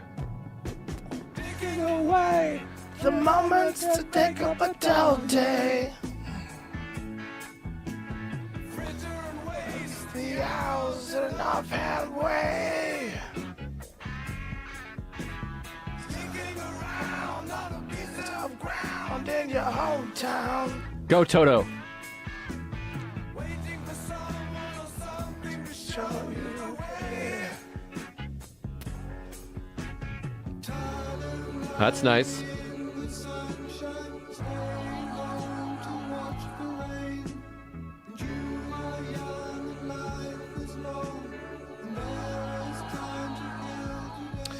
Listen, you can obviously say that it's coincidental in some parts, but goddamn, and that's just one piece.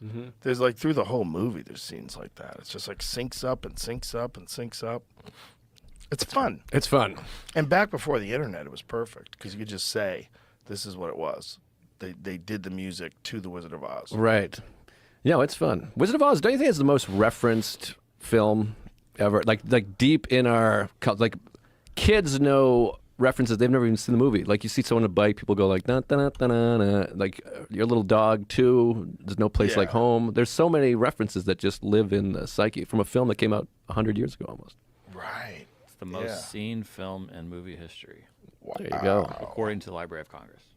All right. I buy that. The movie's seen and heard. What's number 2? Let's try to think of it. The Barbie movie. I want to try to think. Maybe it's got to be like Snow White or some Bambi, something like that. Conan. Barbarian. Well, that's- IMDb has a different list order. What's boy. what's IMDb's number 1 I was of all thinking time? like Titanic would have to have been up there, Oh yeah. Oh Titanic. yeah, it has to be. That What was about huge. Avatar? and then it has E.T. as number 2, Oh, yeah. wow. E.T.'s big. So Titanic's number 1? according to IMDb. But is that box office or just? It says Most watched. I typed in viewed. watched, so like I actually typed in most seen movie. I typed in the exact same thing it said, and this says most watched movies of all time. It's Titanic. Because it's different qualification. Because Wizard of Oz has been around for 80. It came out in 39, Right. so you have all those people. But Wizard of Oz is great, and she was supposed to be like a 12-year-old. You know, they would like tying her tits down and everything. Jesus. Yeah, it's crazy. She was supposed to be 12, and they were taping her tits down, and evidently the little people were like, you know, harassing her and grabbing her pussy and stuff. Jesus Christ. Yeah, it's crazy stories. People were horrible back then. Yeah. Did you ever see Shirley Temple? Like any of the old Shirley Temple stuff? Just clips. I've never like sat and watched a Shirley Temple film. It's bizarre. Really, she was massive, right? Yeah, she's massive, but here's what's bizarre. There's scenes where, I mean, she's a little girl, and she's on an airplane with a bunch of men. And these men can't stop looking at her. She's sitting on their laps. What is that? Was that the Good Ship Lollipop that she was singing? Yeah. Where do you see this? And she was really young, you know, and this is happened to her when she's, you know, I don't know how old she was. Was she like 8 or 9 or like? It's a good question. I think younger than that when she first She looks started. really young. So, Oh, she looks like she's 4. oh yeah. Oh, she's younger than I thought she was. Watch this.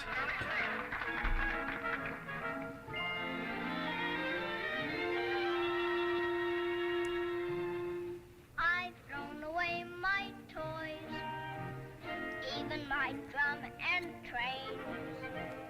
I want to make some noise with real life aeroplanes. Someday I'm going to fly. I'll be a pilot too.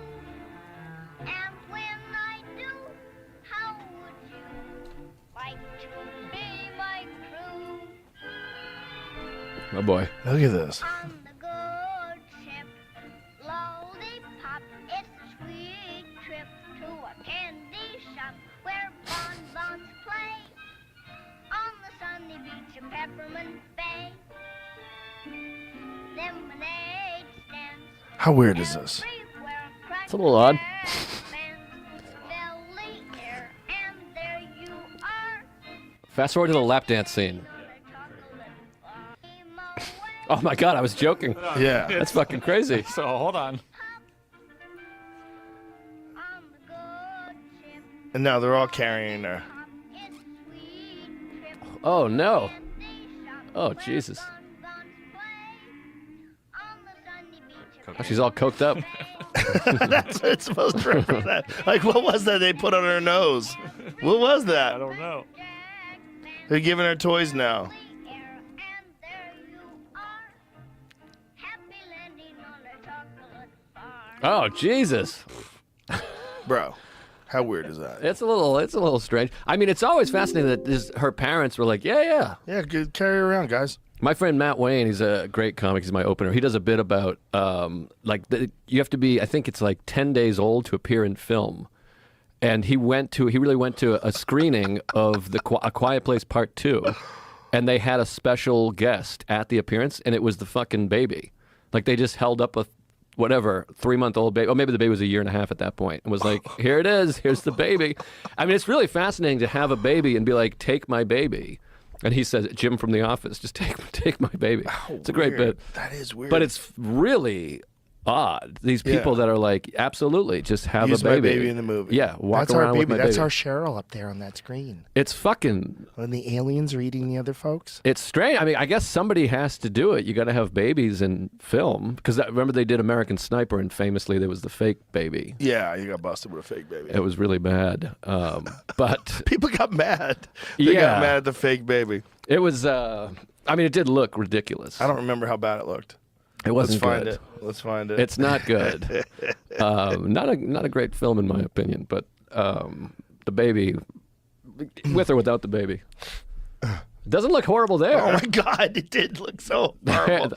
No, one more time. Watch it from the beginning. Come on, watch this. It's like so fake. Look how fake that looks. Look. I mean, it's just lifeless. Yeah. Yeah, the arms aren't moving.